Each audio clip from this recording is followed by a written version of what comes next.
Okay, I hereby call this meeting to order and would like to thank each of you for being here tonight. And for those that are joining us by way of live stream, we thank you also for being there. And we will announce that the heat is on. It's coming back up. It was off for a minute. So if you're cold and you got your coats on, you might be warming up here in a bit. We will start with the Pledge of Allegiance, and that will be she will lead us is Emma Woodfin. So Emma?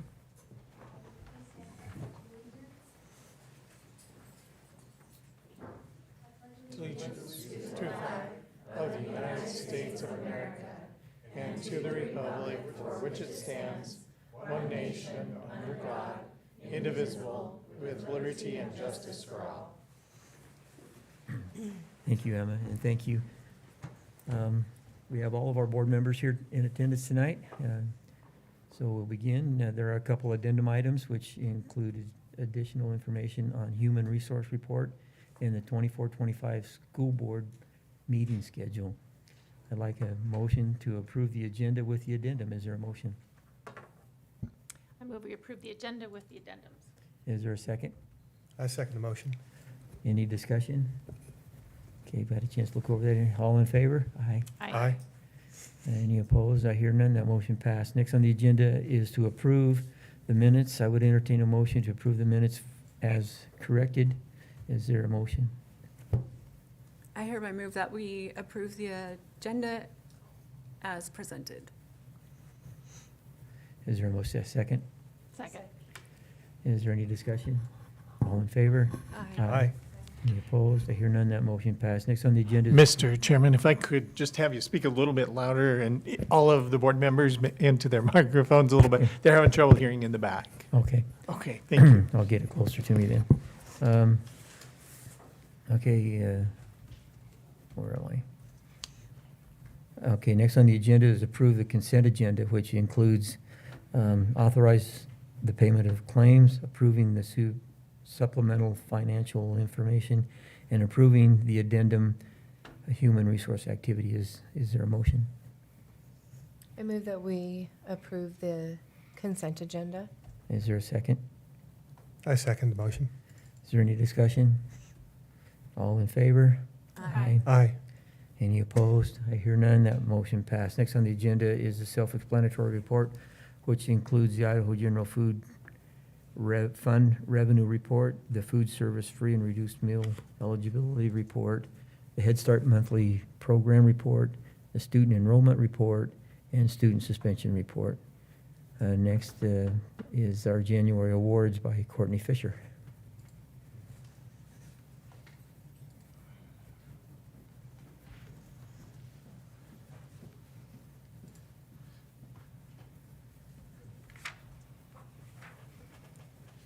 Good evening, Mr. Chairman, trustees, Dr. Howell, Ms. Johnson, and student representatives in the audience tonight.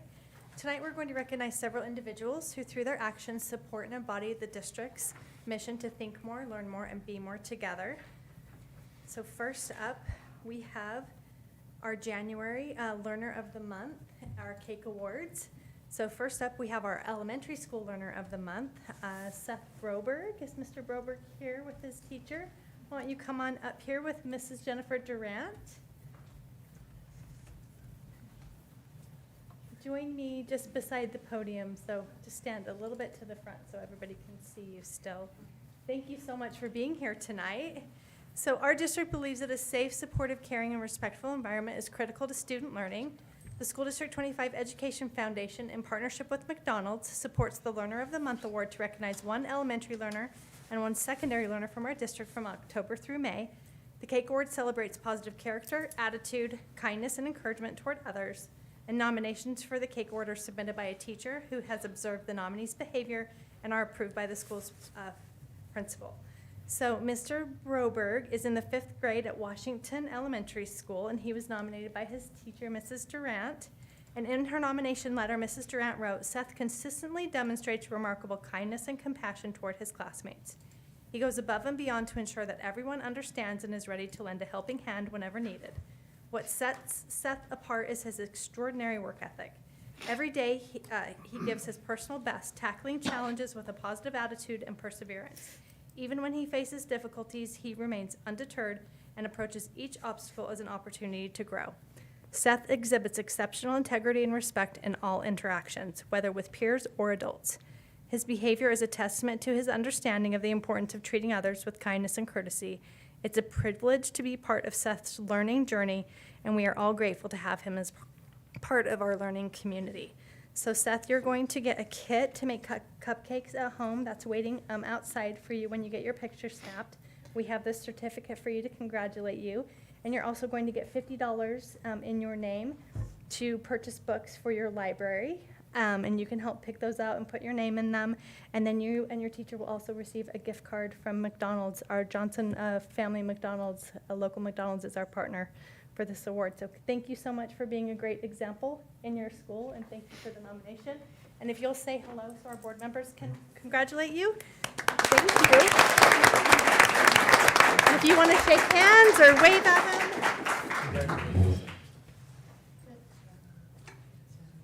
Everybody can sit. Keep up the good work, okay? Thank you, Mrs. Ray. Congratulations. Thank you for the nomination.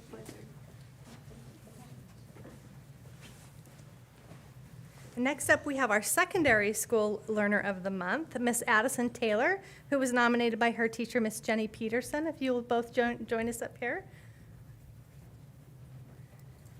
Thank you so much for joining us tonight. And if you just want to kind of stand to the side of the podium. So Addison is in the 11th grade at Pocatello High School, and she was nominated by her teacher, Mrs. Peterson. In her nomination letter, Mrs. Peterson wrote, "Academically, Addie is an amazing learner. She questions and critically thinks about topics and focuses deeply on the quality of her writing. The most exceptional trait of Addie is her character. She is incredibly kind, generous, and helpful. She always comes to class with a giant smile on her face. She truly lights up the classroom. Her peers are drawn to her because of the kindness she exudes. Addie is also a phenomenal dancer. She is able to balance high academic achievement while being successful in her dance career. Addie makes me want to be a better person. She spreads joy and happiness in a world that truly needs it. She's an amazing dancer, friend, and learner. I am beyond proud of the human she is." So Addie, you also will receive this gift certificate, a cupcake kit to make it home with your family, $50 to purchase books for your media center in your name, and a gift card from the Johnson family McDonald's. So congratulations, and thank you for being such a wonderful representative. You'll say hello to our board members. And keep up the good work. Thank you very much. Congratulations. Thanks. Thank you. So next up, we have our PIES Employee of the Month Award. The Employee of the Month PIES Award recognizes our employees who positively influence educational success, and this award is for employees who go above and beyond in that effort, and they are nominated by their peers to receive this award. So we have for January 2024, Sharon Gunter. If Ms. Gunter will join us up at the podium. Oh, there you are. You were in front of me. Welcome. And then if those who nominated her will please join us as well. And that is Principal Jill Johnson, Jenny Higgins, and Beth Pope. 3 nominations. We love it when this happens. So Mrs. Gunter was nominated for the PIES Employee of the Month Award by 3 of her colleagues, Indian Hills Principal Jill Johnson, as well as Jenny Higgins and Beth Pope. In her nomination letter, Ms. Johnson wrote, "Sharon is super positive. No matter the challenge, she chooses to focus on the good. She's a team leader both at Indian Hills and throughout the district, having served as a unit developer for years. She has also mentored new teachers in and out of the district. She wants others to succeed so that she shares her tips for success with other aspiring kindergarten teachers. Sharon works so well with all of her kindergarten students. She's able to clearly communicate with them in a way that motivates them to work hard and want to be at school. Those who work with Mrs. Gunter feel her enthusiasm and love for teaching and learning." Mrs. Higgins wrote, "Sharon Gunter is the most amazing kindergarten teacher I know. She consistently finds creative and fun ways to apply the curriculum concepts for each learner with particular attention to individual learning ability. Her classroom is bright, happy, and engaging, where every learner feels valued, loved, and appreciated. Sharon cultivates joy in her classroom, and our school is an inspiration to all." Mrs. Pope wrote, I really had to abbreviate Mrs. Pope's letter for this purpose. Mrs. Gunter exemplifies the district's PIES criteria. She once again, she's met every challenge, risen to the challenge, whether it's asked of her to be a part-time kindergarten teacher, an interventionist, to a full-time kindergarten teacher. She's always willing to share what works and what doesn't. She's also willing to use what she learns from other teachers around the district in our classroom. I have witnessed her gentle and calm way with children. She has a way of speaking with the learners that make them feel loved and important, getting to know each learner individually. She is always looking for ways to engage the shy learner in a positive manner that boosts their confidence. And I should add that you have worked with her in her classroom as her paraprofessional for 10 years, is that correct? So, Mrs. Gunter, you are going to receive a $50 gift card from our partner in this award, Lookout Credit Union. And you all will have to share the $25 for nominating her, also courtesy of Lookout Credit Union. But we appreciate the example that you set all across our district. So thank you so much. And you also get this.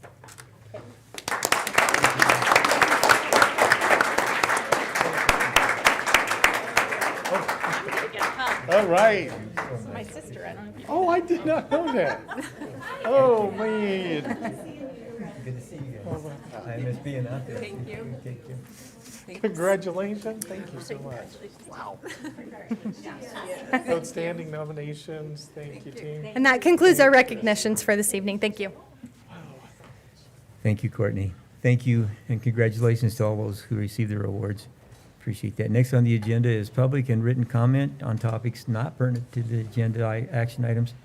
No comment was received, and we had no written comment was received, and we had no request. So then we will move on to student representative reports. And we will start with Century High School, which is Janet Anderson and Dominic Samana.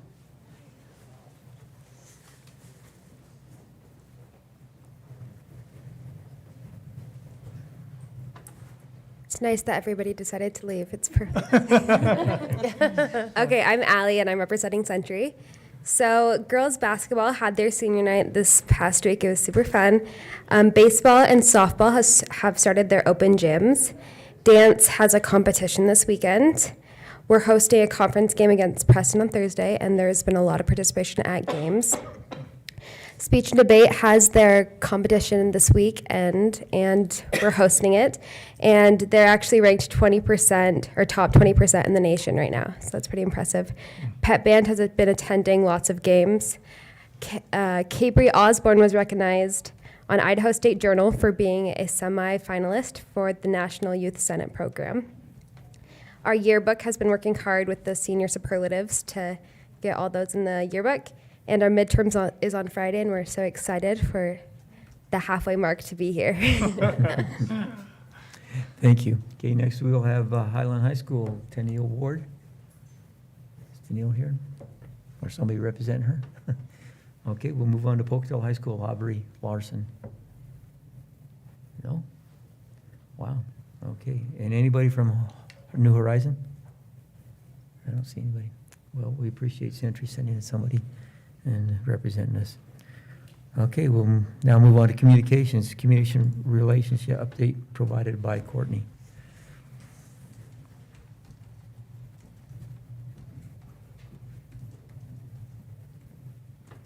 I usually sit down, but I'm going to be really brief tonight, so I thought I would continue to stand.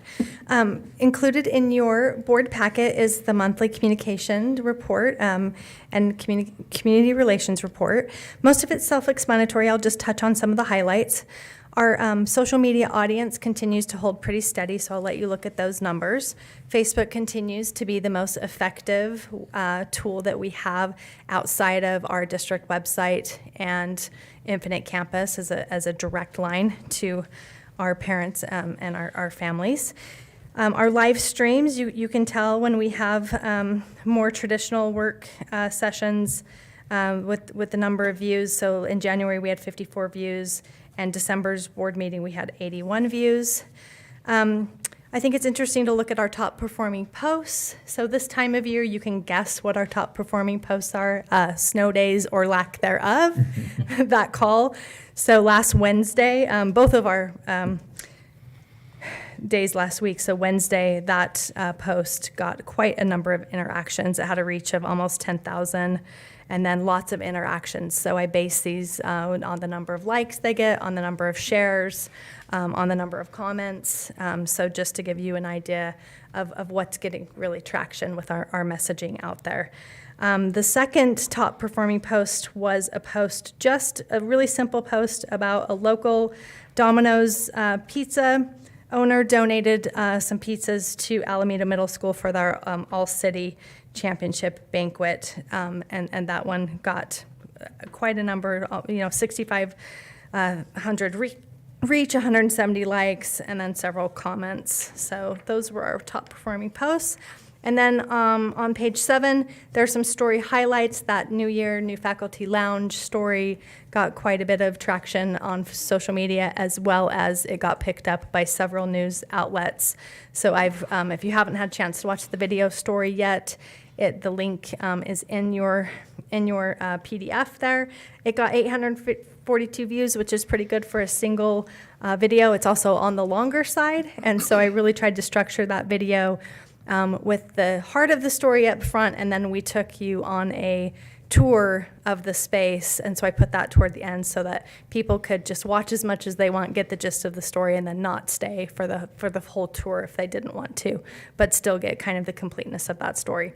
I also posted a link to that article, and then also what got a lot of traction was just everybody's always really interested in the organization of School District 25.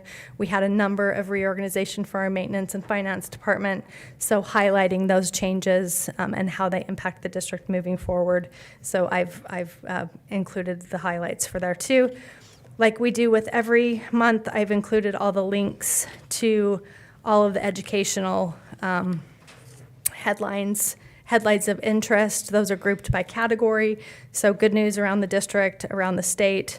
Bond and property tax stories continue to be prevalent in the news media, especially in light of the legislative session coming back online. And then stories around the community, changes that indirectly impact School District 25, like the renaming of Holt Arena,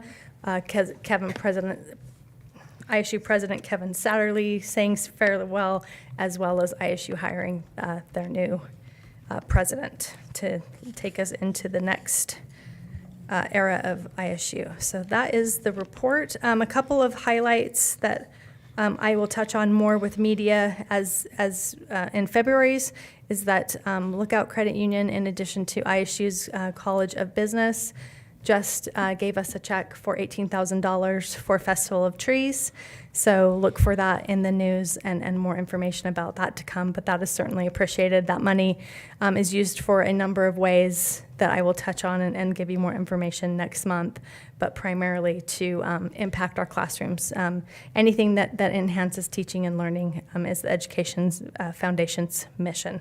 Also, we have updated our snow closure memo to families, and so I posted that just before the meeting started. We put some updated information about the sources that we use, that district leadership uses to weigh that challenge of whether to call a snow day or whether to resume our full day schedule, and also an explanation about why our district tends not to do early starts or late starts, early releases. So we posted that to Facebook. It's on the website with a page pop so that hopefully we'll get some families' attention and be a little bit more explanatory about that decision-making process. That concludes my report. Thank you. Okay. Thank you, Courtney. Appreciate that. Okay, now it's time for the board recognitions, our annual meeting. We will start with election of officers, and I will pass the gavel to Dr. Howe. Okay, we'll just call it symbolic. Passed. How about that, instead of physically doing that? So this evening, board, as we come upon this time every January, the opportunity for officers to be elected. And so for tonight, it is my privilege to entertain motions for the position of board chair. And just to remind you, these were in our work session last week, and we've reviewed them before, but 5 areas: interest in serving, the experience on the board, availability, holding a previous office on the board and willingness to be the spokesperson for the board. And so those are the criteria for board chair. And I will open it up now for nominations. I nominate Deanna Judy. Okay, I'd nominate Jim Vaser to continue. okay. Have a nomination for Ms. Judy, and we have a nomination for Jim. Any other nominations? Okay, we'll start with some voting. Those in favor, is this correct? We'll just call for the vote. Okay, all right. For Ms. Judy, please say aye. Aye. Aye. That's 3. Those in favor of Mr. Facer being the chair? Aye. Aye. Aye. So we have a 3-2 vote this evening. So it appears that Ms. Judy will be our board chair for the coming year, from January 24 to January 25. Okay. So now, Mrs. Judy, Should we swap places? yeah, you will. For now, Right now. yes, uh-huh.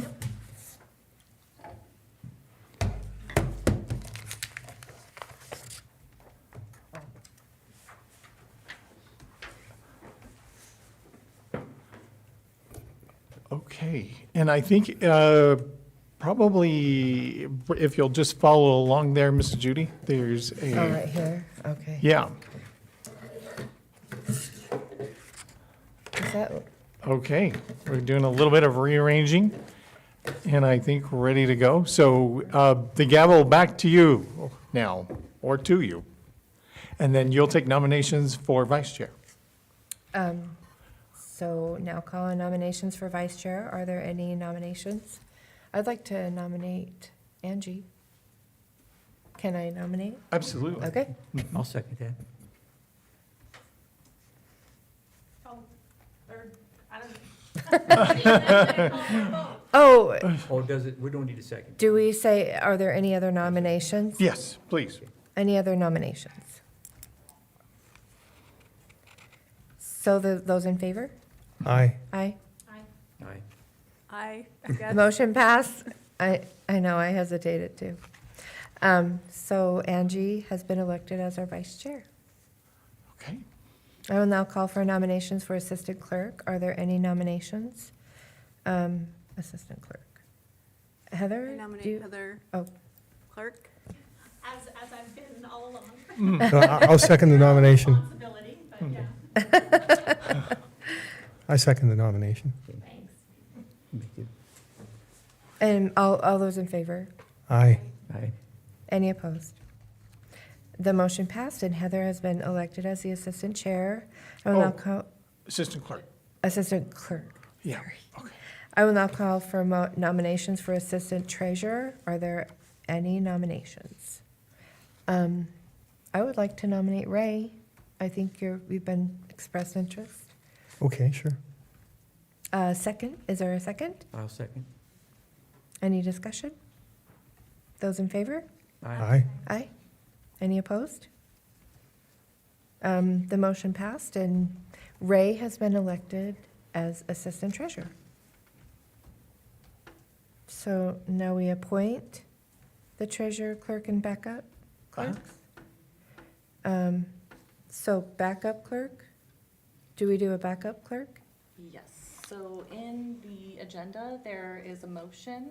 So if anybody would like to take that motion, it is to, It's 10B. yes, 10B, to nominate Jonathan Balls as treasurer, myself as clerk, and then Tara Jensen and Cheryl Marley as backup clerks. I hereby move that the board adopt Jonathan Balls as treasurer, Renee Johnson as clerk, and Tara Jensen and Cheryl Marley as backup clerks as presented. I'll second that. Oh, Any discussion? any discussion? Jim, you're way better. All those in favor? Aye. Any opposed? The motion is passed. Next, the board will appoint the custodian of the public records. It is recommended that the board appoint Ms., is that what I say? Ms. Courtney Fisher and Ms. Renee Johnson as custodians of public record. Is there a motion? I hereby move that the board appoint Courtney Fisher and Renee Johnson as the custodians of public records for the district as presented. Is there a second? I'll second. Any discussion? All in favor? Aye. Any opposed? The motion passed. Next, the board will appoint the district's auditor for the 2024-2025 school year. It is recommended that the board appoint Deaton and Company as the district's independent auditor for the 2024-2025 school year. Is there a motion? I hereby move that the administration appoint Deaton and Company as the independent auditor for the 2024-2025 school year. Is there a second? I'll second. Any discussion? All those in favor? Aye. Any opposed? The motion passed. Next, the board will designate the posting locations. It is recommended that the board designate the Education and Service Center, district website, and district social media sites, including Facebook, Twitter, and Instagram. In addition, meeting notices are sent to local media representatives. Is there a motion? I hereby move that the board designate the Education Service Center, district website, and district social media sites as posting locations for the 2024-2025 school year as presented. I'll second. Any discussion? Those in favor? Aye. Any opposed? The motion passed.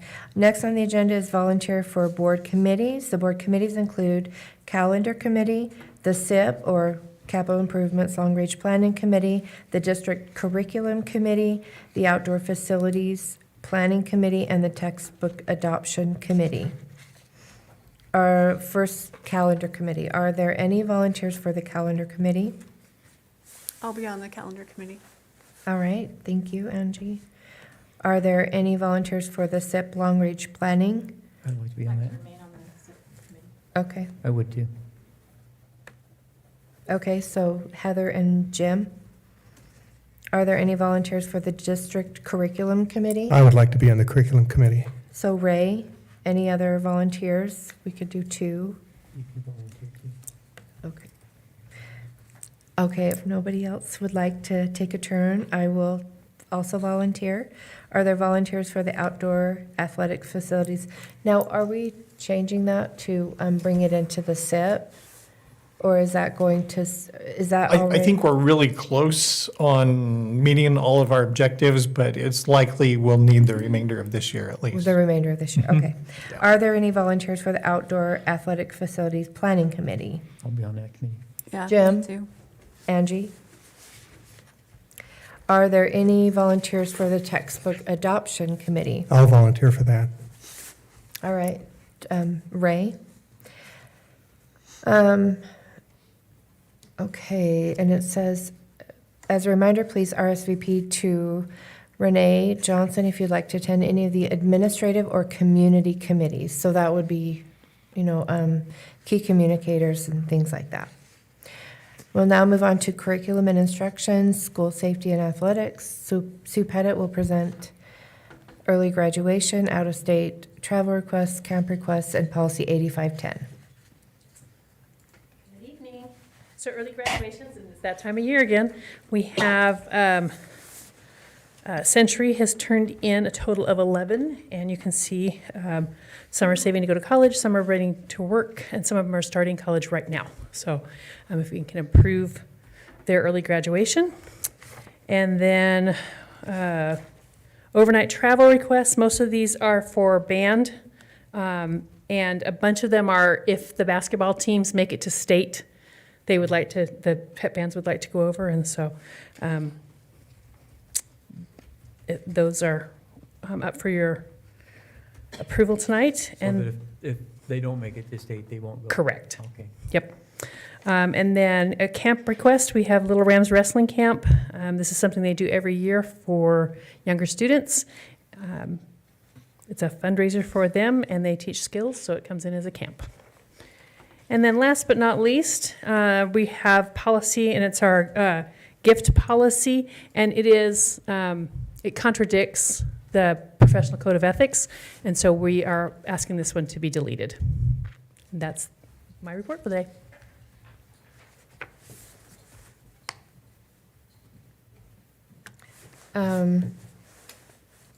The next topic is the business operations, which will be presented by Jonathan Balls. He will be reporting on preliminary bond discussion, Skyward update, bid award, and emergency school closure.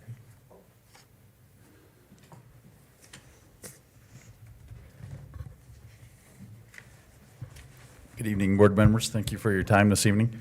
Again, this first time is an opportunity for you to, with no action on the table, but just to talk about our any preliminary bond discussion, or if there's anything you wanted to discuss at this meeting tonight. I was wondering if we have incurred any expenses because of the dislocation of some of the programs. I know that the community has really contributed, in particular, like ISU for the welding program, and Yep. Calvary Chapel. I think they have the band and the choir and the orchestra, and Grace Lutheran Church is helping out too. Correct. Are we incurring any fees, or are these all just contributions? They're all gratis? So we actually are incurring those fees, but it is being paid for by the insurance. So, for example, Calvary Chapel, as you mentioned, so we're paying for the utilities. You know, we want to be gracious guests in their house, in their home there. And so that's what we kind of negotiated to help cover their costs.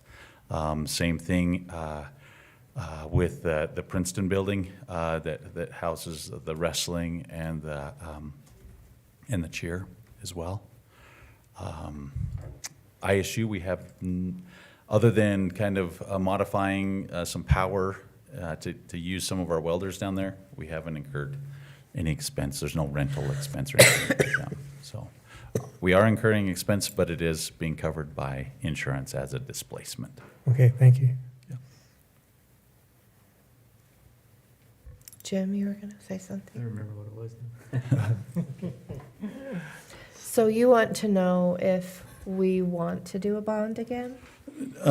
Or what that bond? Again, let me just share, again, the timeline. March 22nd is when we have to have, if we wanted to put anything before our voters on May 21st, it's March 22nd that we have to have that ahead of time. And obviously, we'll need time to prepare the details, the amounts, interest, and so forth, so. Why don't we all just take turns and just say whatever you would like to say? Do you want to start, Angie? And we can just each say any thoughts that you have? Yeah, just Sharing thoughts. preliminary No thoughts. action. Any And thoughts that you have? certainly we'll have subsequent opportunities for the board to weigh in at a work session, special meeting kind of thing. But as far as direction, we didn't know if the board had something that you were thinking about that you would like to share with one another, with the audience, the streaming audience as well. And just, I mean, we have essentially 2 months. Month and a half. But, yeah, just to see, kind of gauge where you're at, if you're having any thoughts that you want to put forward into action or continue to glean information. We do have the meeting coming up, it looks like with our insurance, the senior insurance adjuster. We had that scheduled for this week. He got bumped by the governor, right? And so we put it into next week. Now we may have a little bit of a conflict, maybe just change of the time. So perhaps you need more information that way. As well as design and construction teams. If you have more time that you need with them, we can get them up here. So we just need to kind of get a gauge of where you're at and what more you need from us so that you can make that informed decision.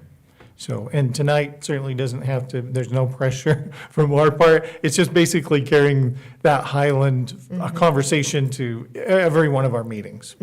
Okay. I've got another question. Yeah. I know that people have been working very hard people worked really hard to get everybody back in school on time, and that there's been a lot of work with the insurance. I know I talked with Sue Pettit, and she's talking a lot about how she's working with them and how complicated that is. I just wondered, have we experienced any delay in reopening the school because of bond deliberations? Or we've just been so busy doing all these other things that it hasn't, impeded the progress of actually starting repairs? So, I guess I'll go ahead and field that. And again, we're doing our very best. Obviously, we've maximized the space that's existing at Highland. Everything was up to code with fire, sprinkler, wet and dry system. We found spaces for the displaced one, as well as the PE and the weightlifting room. We remodeled part of the Gateway building. They're not perfect. I mean, we know that. They're in rebuilding. There has not been any, other than the sketches, the preliminary sketches that you have that we showed prior to the November bond election. There has been nothing done in that regard. It's just, we're kind of waiting on the board or the board and the public both to kind of give us thoughts on the scope of the rebuild. And so then, if the bond comes up, that'll be in May, so that's 4 months. Correct. That'll be the next time that that there will be election is the May 21st election. And so then if, as far as the construction season, of course, it's very cold out there now, and the earth is frozen and everything else. Correct. I mean, when would be the earliest that they would actually start working if the bond did not earliest they would pass? start would be the spring of 25. Okay, so then there's no delay deliberating on the on the Correct. bond. No, and it's just because of the weather. That was something that just kind of came out. Really, just the last little while, that just the way that to prepare the design, because we still have to have updated designs to give to the city and so forth, whatever the end result will be, and then to get that through the permitting process and then the bidding process. It will be in the spring of 25 before we can start. Correct. So no, it does not delay to wait until, say, May to start Okay. that design process. Yes, thank you. I guess I just have maybe one final question, and Yeah. I don't want to monopolize it. If anyone else wants to jump in. No, go ahead. Um, Go ahead. What are some of the improvements that we're getting just from the insurance? For example, a sprinkler system, I think, was put in that we did not have. And, Correct. Cool. And any of the damaged areas, they're going to be brought up to code for ADA and That is correct. et cetera. So could you elaborate on some of those benefits we're getting just by using the insurance money? You bet. And I'll start. What you'll hear is like, kind, and quality. I've got those three words emblazoned in my brain way too often, because that's what they will replace: like, kind, and quality. That being said, the upgrades would be to code. And you hit on the two major ones: the ADA access, ADA bathrooms, as well as the fire and sprinkler. In the undamaged areas? In the undamaged In the areas, undamaged the areas? sprinkler, Well, I mean the ADA. No, at least they have not indicated that there will be any further remodeling in the undamaged space. That space did have to be all sprinklered with wet system underneath the ceiling and the dry system above the ceiling grid there. And so that was what they said we had to upgrade before we were to allow learners and our staff inside that building. Was that paid for by the insurance? It was paid for by the insurance, yeah. And you're saying that's in the undamaged, Correct. so that was undamaged- upgraded as well? That was upgraded as well. So do we know yet if that's the only thing that they will pay for to bring things up to code? Because is it state law that we have to bring everything up to code in the undamaged area because of the percentage of That'll be a good building? question for That's the absolutely- board. We don't yeah. know the answer to that yet? I don't think we have a clear answer. I think we could speculate, but in order to get a definitive answer, we would need to ask the senior adjuster. And both, we're going to have the senior adjuster and our insurance agent from Boise that a lot of you know, Chad Ranstrom, and they're asking for questions, and definitely we can add that. We had a couple from our meetings last week. And a lot of it, the questions that you've previously asked us, I'm going to, put that on the list as well, so that way you can hear it straight from his mouth on, from some of those things we've talked about. Yeah, I'll be curious, because in our conversations, when we asked about what the insurance would replace, because of code upgrades, the footprint Correct. that is been burned is not large enough to support the code upgrades. So it means, which of the areas that needs to be replaced is gonna be shrunk even more because of the code requirements of, say, the gym or the locker room. Where are we gonna take that space from? Because it won't accommodate. The restrooms and the elevator. Right, where are you gonna get that extra, we've already had a space that was too small to begin with, and now we've gotta make some of them bigger to make those accommodations. Where are you gonna make even smaller that didn't accommodate? So you have to end up with the same square footage. Correct. That's our We're wondering. understanding. That's our Oh, understanding. that's the And question. the other piece of it is how much of it was in the basement? And so are we gonna rebuild into the basement again, into a, firehouse, I just don't see, I understand that there was a lot of comments that came out that we need to just use reinsurance, but what would be replaced and what is gonna be, we'll just have just another Band-Aid solution if we just replace with insurance. At least that was my takeaway from the conversation with the architects that here. night, that afternoon. And I don't remember if it was you, Jonathan, or who said there isn't code requirements for a gym space because every student doesn't have to fit in the gym. Correct. There's only capacity. So if it only fits 1/3 of the student body and the student body cannot fit in there, that still meets code requirements. Correct. And the code actually has is for, they call it egress, or the way to exit. So if there's 1,000 seats in there, you can't just have a single door to get everybody out, right? So that's why your gyms have basically 4 exits there. So that's the code for large spaces. That'd be your So cafeteria. doesn't that address what last time when you were talking about moving the cafeteria, swapping? Would you have the same egress if you You'd- put the gym Oh, in the yeah. middle? Correct. Well, any of the common spaces, for the cafeteria, let's say, you have to have. So hallways can be considered. Yeah, egress. correct. Okay. Exit Yeah, spaces. You it's- can get to the hallway, I get to the exit, misinterpreted you mean or outside. external door. Correct. Just I exit. would have that same question, Ms. Clark. Yeah. Sure, absolutely. And I want to make sure I'm Yeah, speaking right. correctly as well. So we can definitely ask. Right, so it would be up to code, but not up to standard, as far as, in our Constitution, we're supposed to have a free and common school. Common is the same as. So what would be similar to the size needed for other schools in the state for this many students for a 6A school? Yeah. What is the gym size? What would be common for a gym size? And our insurance will not pay for that. Again, they'll go back to that same kind of quality. So number of seating that we had,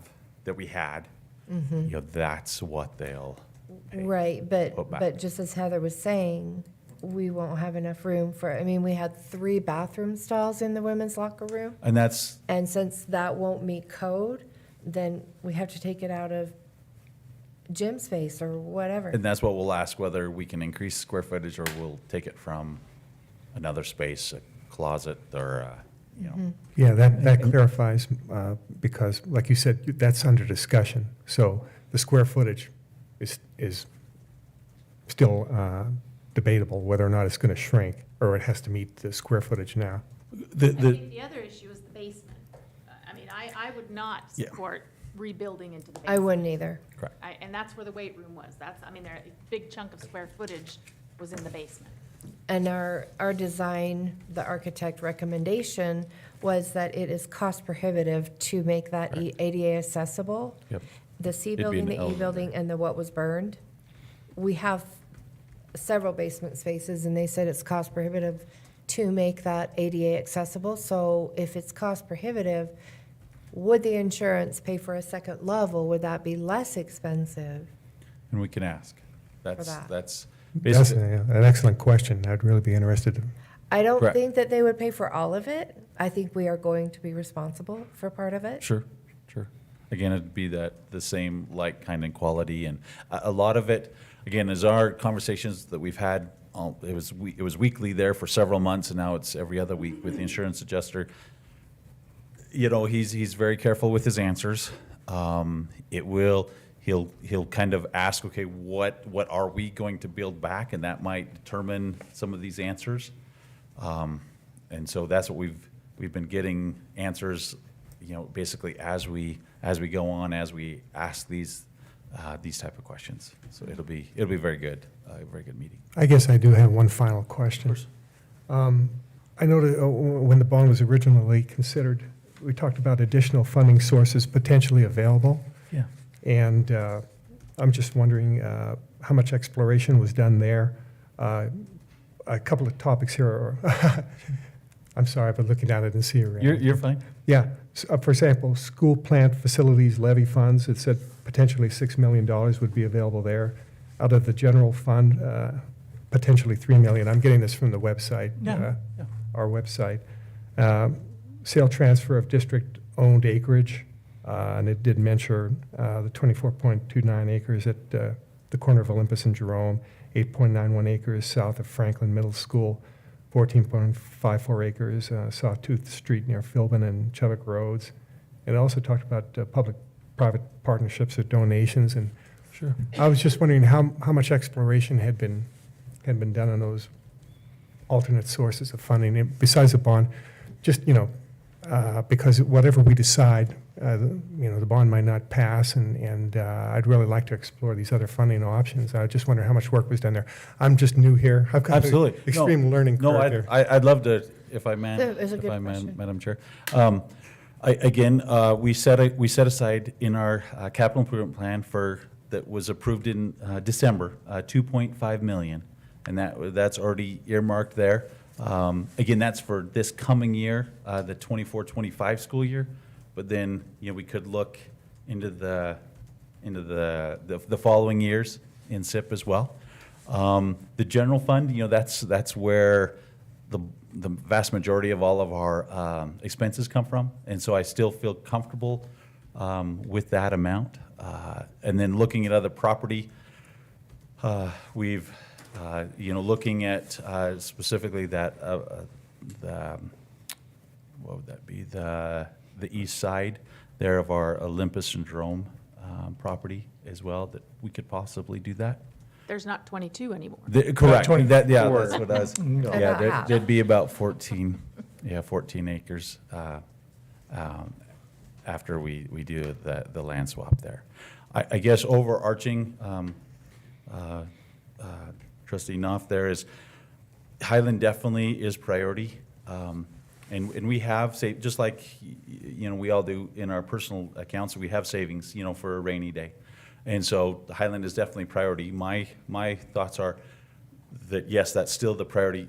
I still, however, have, 22 other school buildings, 90% of our learners that we still need to, my personal opinion, I can't drain everything just for Highland, just in case something were to happen at Washington or at Idaho, or something that, is very significant that will need, a lot of money to fix and repair. Yes, I understand. Well, Jonathan, I'd just like to commend you because, in this month's report, we looked at, we're well below our budget, our operating budget. We have a surplus. From everything I can see, you're doing an excellent job as a business manager. We commendably have had a small surplus every year, and that's good because we certainly don't want to get into debt. Correct. And I understand exactly, we do have other priorities in the other buildings, but I did want to commend you for the fiscal management that, we have here. And I understand there are other priorities other than Highland, but I'm glad to see that we're examining these other options for financing, because even if we do approve a new budget, there's no guarantee that it will pass, and I'd like to have a fallback. Absolutely, absolutely. And I do thank you for that comment, but I will immediately say that that's a great team from Dr. Howell to, all of our cabinet administration. We have a great finance coordinator, a great accountant, and a great business department that at the next topic here, we'll talk about all the great work they're doing because we're upgrading our finance system as well. So. Yeah, I do agree. We have a good team, and it's not a one-man job, but I just wanted to commend you. Thank you. Thank you. Appreciate And it. everyone else. Yeah, thank you.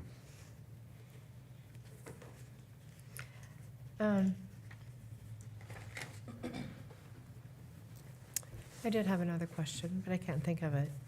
Do you guys have any other comments about the bond discussion or anything that, Do we need to start Direction. looking at maybe putting those properties up for sale now?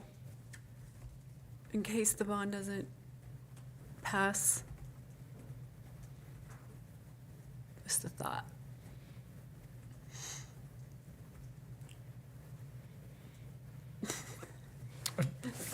I don't know who the question was posed to, I assume the other board members. But, yeah, and maybe that's something just to sit on, percolate, and think about as we move forward. And like I said, we'll have plenty of other opportunities to meet between now and March.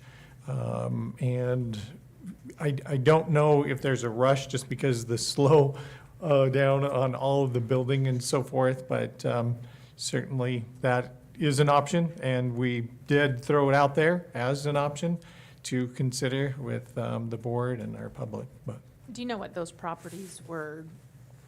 Were they just investments? Were they meant to be used eventually? I would say that the property south of Franklin was probably picked up we looked at it for the CTE building, and it would essentially be a two-level with kind of a daylight basement if we were to go that route. But since that time, we were able to secure the Allstate building and make that purchase with some of those federal dollars and some of our savings that we had put away in anticipation of that building and program, or a building. I do not know. I would speculate that the property out in Chubbuck on the corner of Philbin and Chubbuck Road Elementary School. And then Is it big enough? it would, yeah, it would be a little, yeah, it's borderline, but it would. Mhm. Gotcha. And then the property, boy, we looked that up, Jonathan. It was the property at the end of Chubbuck Road, now Venture Way, with that 25 acres. I think there was anticipation of an elementary there, but then they also purchased at the same time, the property for Gate City building. And so they opted to build there and not on that other corner. Did that answer your question? Yeah, it did. Okay. It did. All right. I mean, because I can see the one, Yeah. Jerome property, I mean, there's, Yeah. The other option with the property south of Franklin could be considered for an elementary in that area if Washington were to be disposed of or is it, repurposed. you'd have to drive into the Franklin parking lot to get to it? We would, or we would have to get an agreement with ISU through the Eames complex to come the back I way. see. That's a challenging piece of property. Right. I mean, It is, the Okay, slope probably is, not. would it have enough fields and flat ground for an elementary? as Jonathan just said, there are challenges with that piece of property. So we could possibly sell that. But if we were to sell it, would it just be for somebody that wanted to build up on Who wants to build next to a school? on the other road? Yeah, Apartment and it is complexes, or who wants to do that, because the traffic studies are done. yeah. And it's prime property for that. Well, it does sit behind the health department and also the veterans home. So again, a bit of a lock there as far as access and entry points. And so that might be a bit challenging as well. Or as Ms. Clark, I think, just pointed out, or the north side entry would likely be from our property on Franklin somewhere. And if it ran along, call it a frontage road, the interstate, then you're running, I think there's a little creek bed down in there and so forth. So, yeah, it would definitely have some challenges. And so what's the acreage of the property and we're discussing? 8. 8 acres? Is it 8 acres? Do you remember, Jonathan? It's not a large piece. I think Mr. Facer's right. I think it's around 8 to 9. Yeah. I think that's the 8.91 acres Yeah, south of Franklin which, Mills. again, Yeah, that's- you'd like to have about 14 acres for an elementary school with green space and parking. Mhm. How did they think a CTE building could be there then? Well, we were looking at a double decker and Well, we don't need all the parking green around the space back and up top that. and, yeah, Yeah, you wouldn't need all the elementary Yeah, size, that's Yeah. true. yeah, you don't need the green space. certainly. The other comment that I've heard a lot is that a lot of people want to not vote for the bond because they want a new high school in Chubbuck. So with the new high school, the private high school that's being built, and with our enrollment numbers and our space and size, how likely is that to happen in the next 20 years? Just with the current growth trends, the current enrollment, the current trends. I just saw our high school numbers went down by, what, 30 or so, just in a month? Well, but like over the last 3 to 5 years, if we consider like looking back and going forward and the space we have, I know there's a lot of space at Century from what I'm hearing from people out there. What are your thoughts Yeah. on the likelihood of us building a high school in Chubbuck? Mrs. Pettit, do you want to come up and talk about enrollment just a little bit? And then we'll segue from that into getting out our crystal balls and making some predictions. Yeah, Well, because we were looking at numbers for next year already. It was. So they just rolled over our numbers for all of our kids moving up a grade. And what moved up, Highland was right around 1,500. Pokey was at 1,320. And Century was just over 1,100. Will you talk a little bit about enrollment at PV Tech? PV Tech, so right now there's 5 classes over there, and next year there's scheduled to be, I want to say 14 classes over there. And so they'll be pulling, But as far as trending, Mhm. or trending, like over the last 3 to 5 years to now, and maybe, I know we can't predict very far into the future, correct. but what would your opinion be? I mean, So- would we have 1,500 students that would need a high school? So the middle school and high school numbers have gone up over the last 3 or 4 years. Elementary numbers have gone down slightly over the last 3 or 4 years, so it's stayed pretty steady. Up by a lot or No, very small amount? But elementary has gone down, so would Right. that maybe lead us to believe that high school numbers will go down once they come through and end up in high school? depends on how many people move in and how many people Oh, move yeah, out. But I guess that's. if it's the same bunch, cohort, then yes, I would say our numbers would go down in high school. And with the building of the new Connor Academy High School or whatever, I don't know what that's. It's a middle school. Alpine? Yeah. Oh, I thought there was a high school. No, it's only a middle also. school, and they have no intention currently to build a high school. Oh, okay. And I guess my question would be, are we looking to build a new high school so we have 4 high schools, or are we looking to replace Highland like we talked, and then turn Highland into a middle school? Because, remember, we talked about that, and really, that's a no-ending situation. We end up with exactly what we got, and we spent a lot of money.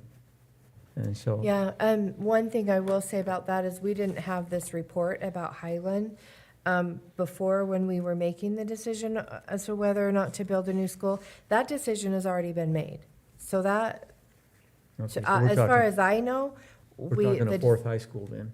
no, I wouldn't think we would be I mean, building. that's what the, Oh, you mean my question? yeah, we're Oh, bringing my up for this. question, oh, yes, my question would be in Do addition we to need a 4th Highland. high school? Would we need a 4th high school in the foreseeable, our lifetime? I can't speak into our lifetime, but for the next 5 to 10 years, I would say no. Okay. I just want that to be, make Unless- sure that people understand that we're not choosing between a bond to fix Highland to a functioning school and versus a new school in Chubbuck. That's not what the choice is. I just want that to be clear. Okay, And then also this report about Highland, we didn't have when we were making that decision. There were lots of things, and we didn't have it before the bond, but there are lots and lots of things in here that are really important for us to know. And I think that we are going to have to fix a lot of things at Highland. But just, I don't know. My opinion about the bond is that we tried it with the auditorium, and I feel like, with a lot of other factors, it failed with a lot of other factors, and so I think we might need to try it without the auditorium. Sadly. But it says here the auditorium is undersized. They recommend to repurpose it to a different type of a space, because enlargement of it is impractical.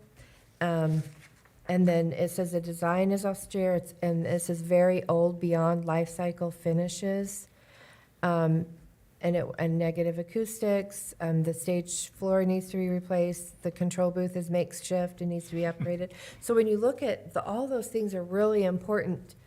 I guess would have been really important for the public to know is why do you need a new auditorium? Well, these things would have been really important, would have been helpful in that decision. But I think that our opportunity for that is probably gone. The only rebuttal to that would be, then this becomes a bond about a gym. It's a bond. And I think that doesn't create a balanced, your kids aren't involved in athletics. I don't know. It would be, and I know you agree that it would be a sad thing to not include it, but I'm not prepared to let that one go just yet. I can see removing the century piece. I think the century piece, we've already heard, and I know there was discussion of, well, do you have an if-then on the bond language? I think And if it then, was confusing enough with trying to explain the tax ramifications, which also we don't even get to use now. But I do think that message that we tried to talk about, that there was improvements to the arts, there was improvements to the academics in the science areas, and then there was improvements to athletics. It has to reach the entire population, student body. that's where the only place that Highland has to perform is the gym. So Well, that's what I was it gonna say, that- certainly does affect the arts because they don't have any other place. They don't have an auditorium Right. to perform in. So that gym is not for sports. All through the entire school day, that is not used for sports.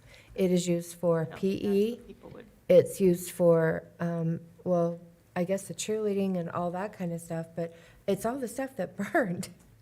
It's stuff that every high school in the state has a gym for the student body to gather, and the gathering is for Veterans Day assemblies. It can be for choir and arts performances for the student body, which happens a lot. The whole student body doesn't gather and watch a basketball game, but they do gather and watch performances for assemblies. Assemblies is made up more of performance type of things, not sports types of things. Is that correct, would you say? It's more of gathering together as a student body and having that high school experience. I don't think assemblies are centered on sports. They're recognitions. I don't know. I feel like it's definitely not sports. It's sports and everything. Academics are also your high honors and all the honor society. Everything takes place there. It's not just I think we sports. could argue this for a long time. There's so many different pieces to it, but we're kind of stuck. We have a lot of questions for the insurance still that we don't have a lot of answers for. Like the gym, they had wooden bleachers. Does anybody make wooden bleachers anymore? Are they going to pay for? Those are in. Yeah, You want to grab the mic, Mr. Bowles? I wasn't here though, but I understand actually the wooden were actually upgraded maybe 5-6 years ago. Mm-hmm. And so it was all new bleachers. But yes, they would, no, they don't make wooden bleachers anymore, so. Okay, good. But it is, but yeah, thankfully, because it would be like kind and quality there, so. So there's still a lot of unknowns, a lot of questions that need to be answered. I feel like we've talked enough about this portion, maybe we can move on. Madam Chair, Does anybody else have anything else that they would like to add as far as options for bonds, opinions about what you'd like to do? I think a lot of our questions will be answered next week when we talk to the insurance people and get more information. And Mm-hmm. Okay, good. Makes And sense, then yeah. we'll just plan to get another meeting with the board, special meeting, and then process this a little bit more. Okay. But thank you for And doing when- that tonight. I think the more we talk about it, the more questions we may have that kind of come up that we can get answered, and then we can, again, make a Yeah. good decision moving forward. Yeah, and as people come to us with sure. questions, one question that was brought up to me that I guess several people have had is, if you have $25 million in insurance money, why aren't you using that, getting that interest? And that's a misunderstanding. We don't have $25 million. The insurance only reimburses when we spend the money on the things. We don't have the $25 million. So we do Is have. that correct? That is correct. We Okay. don't have that Okay. amount of money.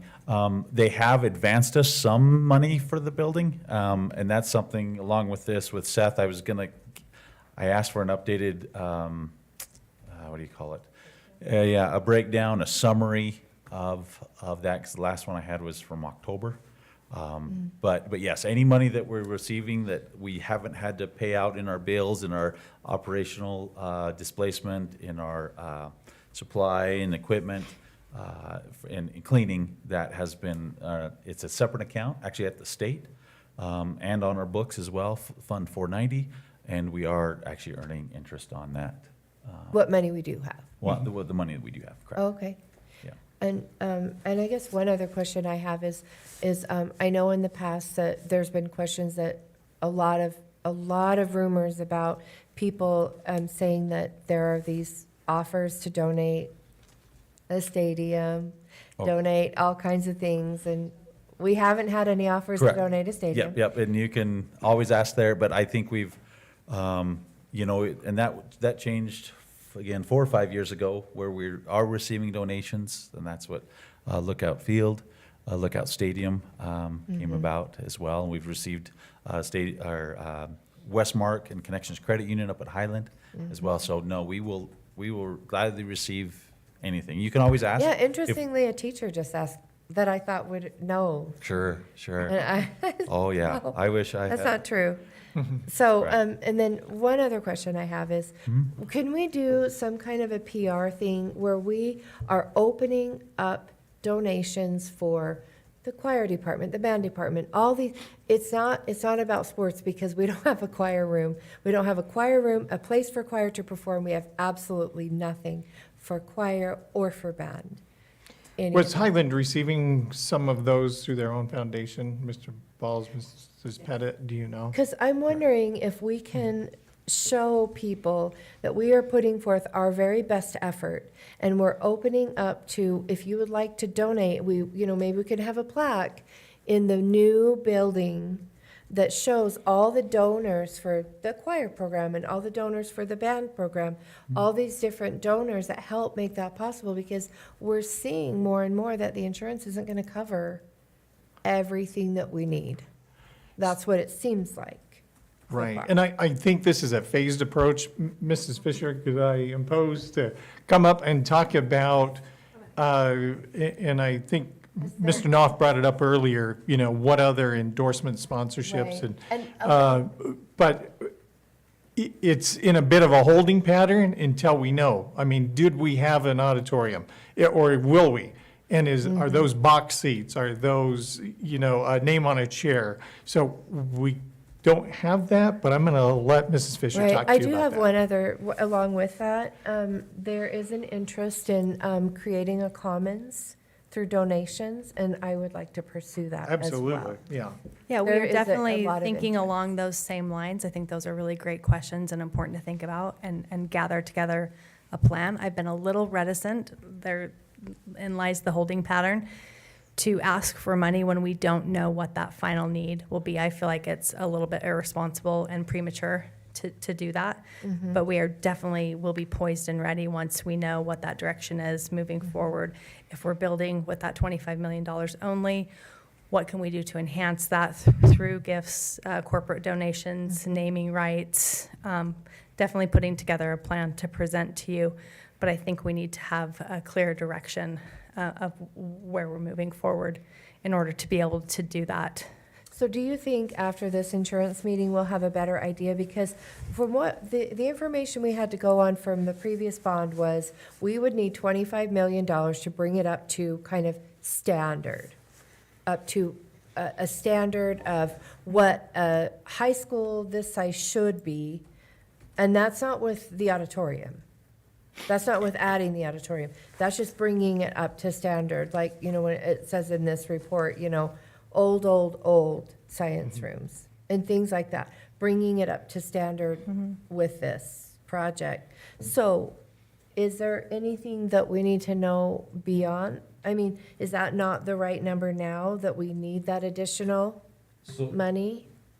Again, with the extra, a little bit extra year, it has gone up again. You know, the cost, again, it's just, okay, we're trying to forecast what cost of materials and cost of labor are in 2026.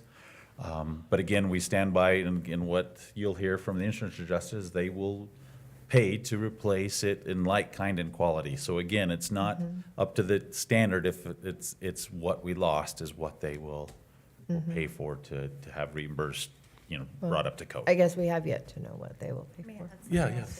I also think that our architect and construction management team will be a really great resource as we explore that moving forward. Because right now, I don't know the spaces that would be available to put naming rights to, so I think we just need to get a little bit further into the process and then really go in there with a goal and then be able to define those spaces and then go to the community with a really comprehensive plan. I know that the Education Board of Directors is kind of waiting in the wings for this opportunity as well, but we want to make sure that we don't do it prematurely. So as far as prematurely, to me, it seems like we should be showing the voters that we are literally doing everything we can. So if we have the March deadline to determine what that bond is, what should we be doing between now and that March deadline to have an idea of how much money we are going to need for this project, open it up for donations, get all the donations we can, so then when it comes to that March deadline, we have an idea of what we could not raise on our own and other funds we could not get, and then we can go to the voter and say, this is how much we were able to get, this is how much we still need, as opposed to asking for all of it. I think in some ways I agree with that, because, I mean, if we used what we have proposed today as the space, if we could go to the voters with a lower amount of need because we've got the donations to cover the auditorium or the common space or, you know, because Which then would, we of can say course, the include. bond, right? Which would, of course, include corporate. I don't think we can get to an auditorium without corporate sponsors. I don't think, personally, we can without any kind of, I just don't think that's possible. And we can put some feelers out there, but as far as a plan, and I just look at the work that we did with outdoor facilities, and we said, okay, here are some different investment levels, and here's what you get. If we go out there and just say, hey, are you willing to throw some money our way? You know, and of course, that's, yeah. But essentially, that's what we're doing. We can feel it out and see if there's some interest there. With some of our major sponsors that have supported us over the last 15 years, we'll say, But, and then just see where that lands, if they're, But for example, like, so I have kids that have participated in a lot of activities and choir. I would love to be able to donate to the choir program to offset the cost of the bond so that we can show that we are doing everything we can. I think there would be other people that would also be willing to. It would just reduce that bond amount, kind of showing that our first choice is not to tax. Our first choice is choice. You know, giving the choice to people, do you want to support this? We have a need here. There's a huge need here. And I feel like this report that is public information about Highland shows that need really dramatically. It shows that there are needs. So if we can show that need and then just let people know in how they can do that. So maybe, I don't know if we can work on this between now and our next board meet, our work session in February. so if you have some ideas share them with Courtney, with myself, and we will, again, just, all we can do at this point is put some feelers out. I don't know that, because we've already set the model in place with our outdoor facilities, again, those levels, but if you're talking about individual participation, then sure, I mean, that might be an option. Yeah, I'm just talking about restoring Highland. I'm not really No, I talking know. about a policy as far as, that would apply to everything. I'm just talking about Highland. No, I know, Okay, yeah. okay. And Every good fundraising campaign starts with a goal, so we have to have a clearly defined goal and clear measuring milestones to meet that goal. So if we could maybe talk about this and then at our next, Sure. what is your thought? What are your thoughts? Angie or Heather, Jim, Ray? I just think that this is a lot. I mean, there's a lot to this, and we still have a lot of stuff. I mean, to start going into this now, we're gonna be here forever. No, I'm saying, is this something that we want to do to bring up at our next meeting? Oh, yeah, we want to continue this conversation. Are you I interested mean, in when the fire donations? happened is and what- Oh, yeah, wanted to absolutely. come forward, Yes? I mean, it seems like that, I mean, did we turn people away? That's what was kind of publicly said. I haven't heard that. I think that, again, when you have to be really sensitive to these kinds of issues, when you haven't done fundraising campaigns like this in the past with this big of a need, with insurance involved, I think that from my perspective, I wanted to make sure that we were going about this in the most prudent manner possible and being as clear to the public about what exactly the need was so that we could then go out to potential supporters and contributions and be able to define clearly what that need is and then set that goal and take contributions that way. Yeah, you make a good point. Like, there could be some legal ramifications. Like the insurance, if we came up with $25 million in donations, what's the insurance going to say? Right, I also don't Right. want to collect more than we need, and I don't want to under-collect either. So for me, just having a really clearly defined goal would be important to move forward with. Well, I know that last meeting, you talked about doing that story series with the Journal and getting some of those messages out. Where are you with those? We had our first meeting with Ian Fennell, the editor of the Journal, and he wrote down probably 8 or 9 ideas. I thought we were talking about a story that would be a 3-part story, and I don't know if they'll pick and choose between those topics, but he seemed pretty excited about the potential, so I'll follow up with him again. That was just last week, and so I'm waiting for an email summary from him, and then move forward collaborating with Brad and then the administrative team at Highland to identify the subjects of those stories. I mean, they ranged everywhere from a day in the life was kind of our theme moving forward with, looking at the cafeteria workers and especially now in the snow and having to move in the trucks and back and forth between breakfast and lunch, and that was just one. Our other auxiliary services, how they're addressing Highland's needs and having to do double duty between not just Highland building, but now Gateway to Cavalry to the Princeton building. So- Right, yeah. And getting stuck in the snow and everything. So what is Right. what is the board involvement with that? So we invited the chair as the spokesperson for the board. Jim attended the meeting with Mr. Bell, Mr. Wallace, Courtney, Sue, myself. I think that was the group that we had to visit with Mr. Fennell. And we spent about an hour together. He said that we were, as far as timing, he liked the timing. He said he'll look at assigning this to 2 of his reporters because it'll be multifaceted, multi-stories. And we're looking at the end of January to the first part of March. And again, he thought that that timing would be good. And they'll come out on Saturday, right? Yeah, he was going to do several Saturdays in a row to try to tell those stories. I see. And so I think that we have enough support to put on the agenda for doing the fundraising type of how that will look and what our resources are and what the messaging will be for that. Is that right? And then also, I'll ask Highland to give us an update as to any donations that they have received, the school and their foundation.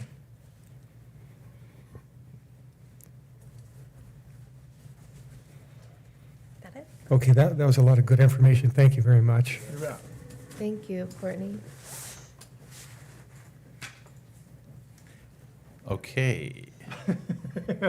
Keep going. Yeah, I am I going think to keep we're ready going, to yes. go. Skyward and Bitterworth. Skyward, and I Yeah. appreciate Ms. Minor here. She's helping there. Again, Skyward is our payroll, budget, finance, HR, everything system. We had previously been on our legacy system for, I don't even know if we know really how long we've been there, 25 to 30 years. And it was a lot of data and a lot of customization. It has been a huge team effort, and it's definitely been a challenge, but one that we see the light at the end of the tunnel. And so I think Brenda's going to talk about some individual departments and people that have just really stepped up.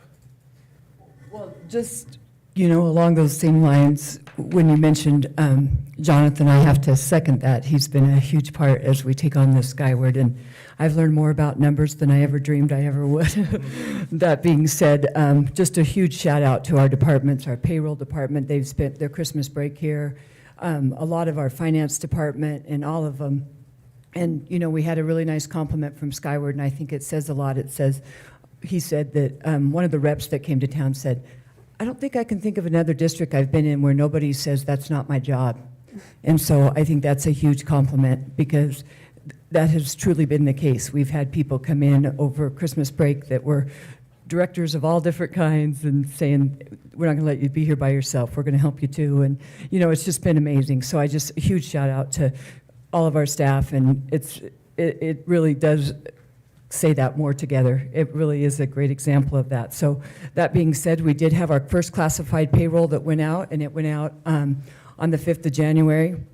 And so that was our big push over Christmas break, is to be able to get that. And I'd say there was a few bumps for sure, but I would say at about a 98% we've decided to give ourselves for that payroll that went out, as far as just a few errors that we needed to correct, as far as deductions, benefits, all of those kinds of things.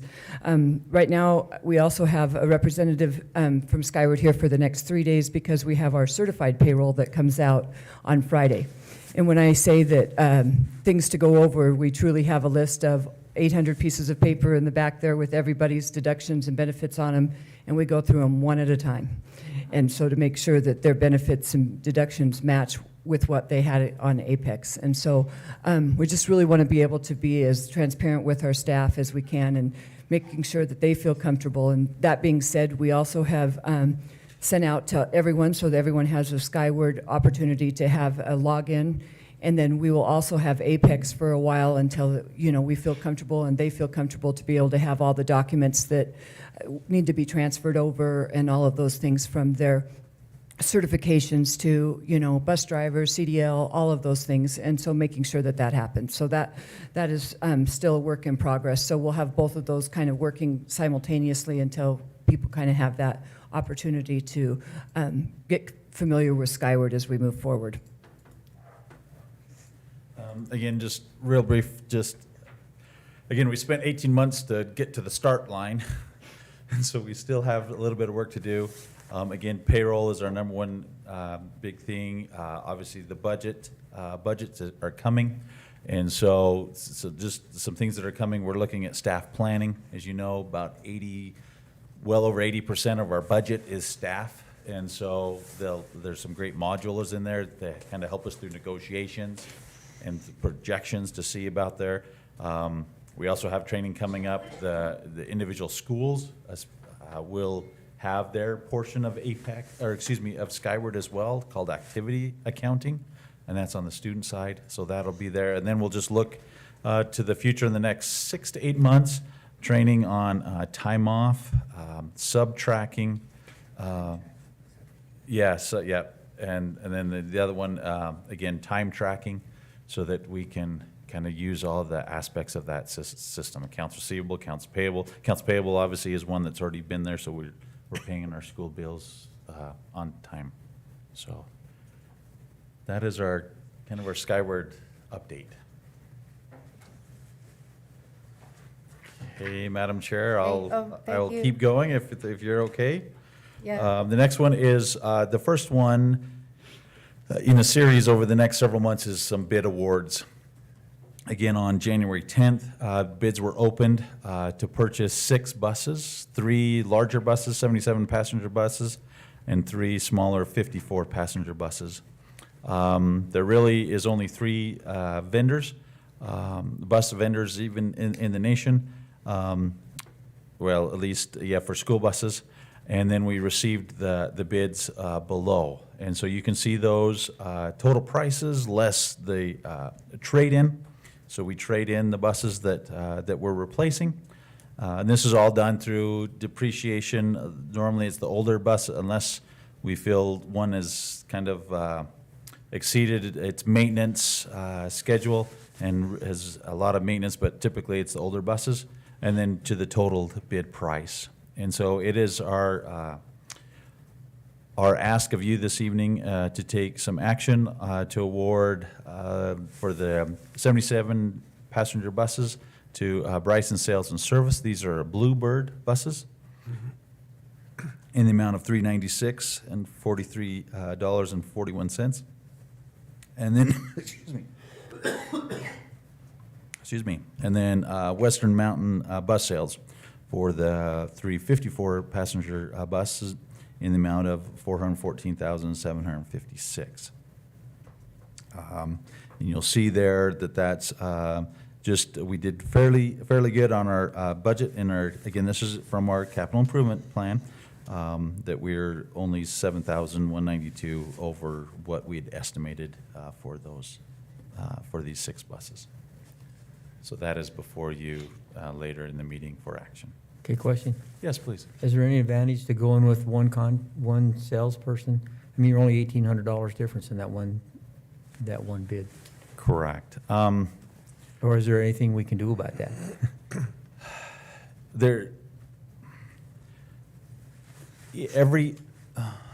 Every different style of bus has its pros and its cons. Oh, I see. If you will. Okay.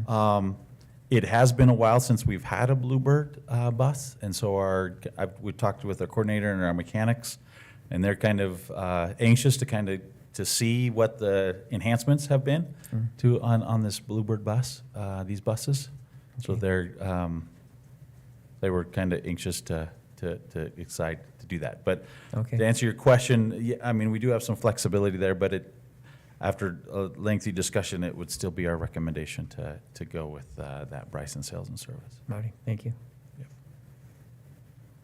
And Okay, and I believe emergency school closed. Yep, my last one. This is a state of Idaho requirement that we have to submit to the state and ask the board to pass a resolution to ratify the emergency closure. As you remember, we were able to get this on the agenda as last Friday for weather. All of our grades and learners were out for the full day. And so before you is the resolution and the certificate of emergency closure that we have to submit to the state. And so that is before you for action as well, to ratify that decision. I think I've spent plenty of time here.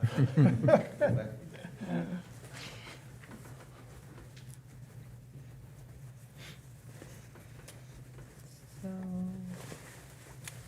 oh, Brenda, sorry. Okay, thank you. Mine's a pretty quick one. This policy that you see in your packet here is 7503, and it's leave for continuing education credit for 12-month certified employees. If you notice, the date it was adopted was in 1973. And so I'm sure that it is still the desire that your staff members are have their education. However, this part talks about district employees here at the 12-month employees those would be the people here at the district office that would be granted 8 to 10 weeks of leave with pay every 3 years. And so we were just saying that this would be for first reading to delete. Thank you. Superintendent's report. Okay, thank you, Madam Chair. First up is the board calendar. As I mentioned earlier, we've got some changes in these first few days here. And so the legal training, I sent you an email earlier today and let you know that pending inclement weather, we had communication with Ms. White today, and she said if there's any way to postpone, we would really like to. Or she would like to. Oh. And so we also had her scheduled for our administrative K-12 meeting on Thursday morning, so we will need to reschedule both of those. But again, based upon the National Weather Service, and certainly all of us know that the weather is unpredictable. Those are suggestions. We work best as we can to interpret those, to look at all of the information that Mrs. Fisher pointed out today, as well as take into account all of our counties and our cities and the Fort Hall tribes, and do our absolute best. But we unfortunately can't accommodate every individual request, so that's enough on the weather. But it's been a interesting week of weather, and again, we just work with what we have, and it's always a parent's discretion to determine whether or not their child attends based upon cold or snow at the top of Rapid Creek, or if the roads are clear in Pocatello. They could be different in Fort Hall as they are, at Century. So we have 11 miles, we have benches, all that we take into consideration. But this specific item, Ms. White would prefer to wait, so we will get a couple dates from her and reschedule. With that, key communicators, I believe we're actually on the 30th. We had 2 dates, both the 23rd and 30th.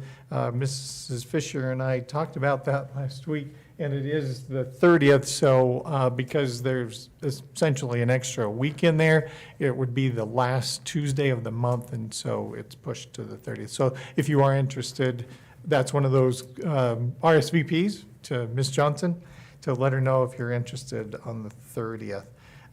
Again, that special meeting with ICRIMP, I think we might be able to hold that date, but we may need to push it back by a half hour. And so we will let you know on that as well. You can see a holding space here, 3:30 on the 24th for student discipline. Parent-teacher conferences on February 2nd. Community prevention meeting, another one that's not assigned, but if you're interested, RSVP to Ms. Johnson. And then coming up on the 19th and 20th, we have a Day on the Hill. I don't know how many of you are planning to attend, but that's a little bit of training and information with Idaho School Boards Association, and then we attend a Senate Education meeting typically, and a House Education Committee meeting, and then we also invite our legislators to have a meal with us and talk about our our goals and interests for this session. So again, that's coming up on the 20th. And then pushing out further, last Tuesday of the month, the key communicators. So that's our board calendar. Next up is the school board meeting schedule. And this is item B and my report on 14 there. And we chatted a little bit about this last week, and I know we have decided that, I think we do have a tentative time that we're going to, when you send in your preferences for school visits. Did we have a time, Ms. Johnson, or a day? Tentatively, we have Friday, Friday. and possibly 10 a.m. We're checking with principals on Okay. that one. So that was the one suggestion that came up last week, because we need to meet your personal and professional schedules as well. And then anything else that you had for us tonight in regard to the calendar? Just that the official one now needs to not say draft. Oh, how about that? Right? Yes, that will be taken off as soon as it's adopted. Okay, all right. And are we changing the time for work sessions or keeping it the Yeah, same? you talked about Was that. that The something we're only supposed to? thing, I talk think it sounded like it worked for everybody, except for we could potentially move it to 4:30, but that's up to you guys, which I can, which of you would like to change that, but. I'm so far I fine haven't with had any- 3:30 or 4:30 on Friday. No, for our work sessions, yes. Work Oh, sessions, yeah. they are For scheduled for Tuesday, Tuesdays. For Tuesday Yeah. for our work sessions. Yeah. So, do we, just, I'm good with 3:30. I'm fine with it. What I'm would, flexible, whatever. I'm flexible. Okay. People have a less flexible schedule than I probably, and I'm willing to accommodate myself That's not to retired. people who are, yeah, Hmm. I'm fine with 4:30. Angie, would 4:30 also work for you? 3:30 is better for me. How about 4 o'clock? 4, can make 4 work. Sure.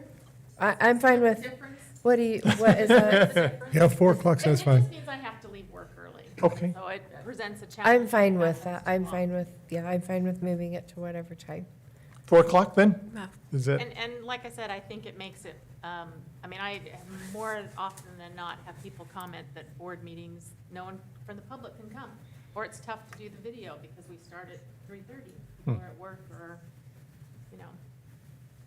yeah. So I think if we want to show that we're open to the public, we need to make it a little bit easier for people to come if they intend to. Well, part of the that other problem is 4 that o'clock the for both? administration's here for that, and they're back in. Welcome to an unpaid. Was I- 4 I- o'clock for work sessions only, or student discipline as well? I mean, I would think, has that presented a challenge to families to get here by 3:30? They're all day, DDRCs, expulsion. Oh, regardless, so. because I've always wondered about that. How are these families? Are they taking 'Cause- off work to come? Yeah. And so again, what message are we sending if we're not accommodating? I don't know, yeah, I don't know what their work schedules are, so. We've, 3:30 works, and if there's ever a conflict, as long as we have 4 board members, either in person or by phone, we can move forward. You know what? I've made it work for 2 years. Yeah. So- So I- we'll- Yeah, I'm Yeah. fine with, And I it's, mean, it's not just about me. My reasoning for it was, well, it is easier for me. I'm also thinking about those who would prefer to attend a board meeting and find 3:30 Yeah. not accommodating. okay, so 4 o'clock with the work sessions? Mhm. For discipline, I'm okay with 5:30 that. For board meetings. Fine with me. Okay. And we're gonna keep student discipline at 3:30 That's fine. to accommodate principals and administrators and, Okay, oh, is that right? Or, Yeah. sounds good to me, If you- if you're okay with that. I'm fine with either time, so. Okay, finally, this is policy 2201 up for first reading tonight. We'll take it through a couple, but this is, if you look at the second page, this would be in regard to our agendas for board meeting. And Ms. Clark had mentioned that it would seem a little less disjointed if we took action on those items after each of their discussions and essentially not having a second discussion with the vote.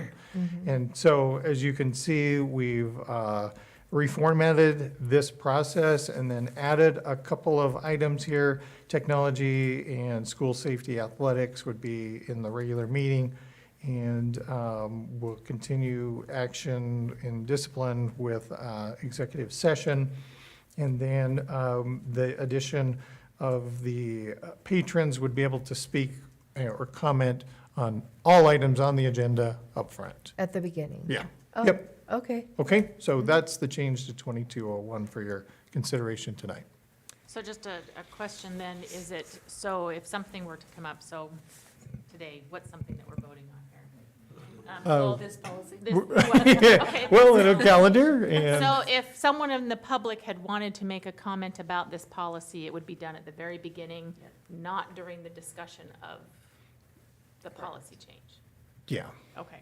Because all public comment needs to be in one spot. Even if it's related to something on the agenda? I mean, I understand comments that are not related don't get discussed. Right. But if it's related to something on the agenda, And the board can, but personally, I think that's the board's time.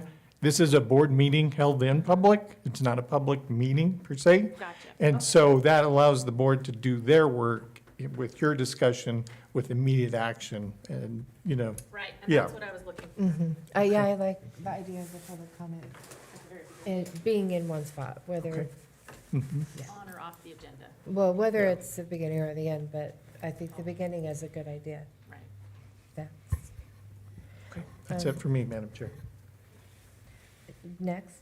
That's it, I think. Okay. I think I'm all done. Okay, next on the agenda is public written comment pertinent to the agenda action items. No written comment was received, and I have no request for public comment on agenda action items, so we'll move to action items. The first item of business is to approve early graduation requests. Is there a motion? I hereby move the board approve the early graduation request as presented. Is there a second? I second the motion. Any discussion? All in favor? Aye. Any opposed? The motion passed. The next item is to approve the out-of-state overnight travel request. Is there a motion? I hereby move that the board approve the out-of-state overnight travel requests as presented. Is there a second? I'll second. Any discussion? Those in favor? Aye. Any opposed? Motion passed. The next item of business is to approve camp requests. Is there a motion? I hereby move that the board approve the camp request that's presented. Is there a second? I second the Any motion. discussion? All those in favor? Aye. Any opposed? Motion passed. The next item of business is to hear on first reading for deletion the following policies. Policy 7503, leave for continuing education for 12-month certification, certificated employees, and 8501 for gifts. Is there a motion? I hereby move that the board hear the following policies on first reading for deletion as presented. Is there a I'll mo- second. I'll second. Any discussion? All in favor? Aye. Any opposed? The motion passed. The next item of business is to award the bid for buses. Is there a motion? I hereby move that the board approve the following bid as presented. Is there a second? I'll second. Any discussion? Those in favor? Aye. Any opposed? The motion passed. The next item of business is to adopt the emergency school closure resolution. Is there a motion? I hereby move that the board adopt the emergency school closure resolution as if read into the minutes. Is there a second? I'll second. Any discussion? Those in favor?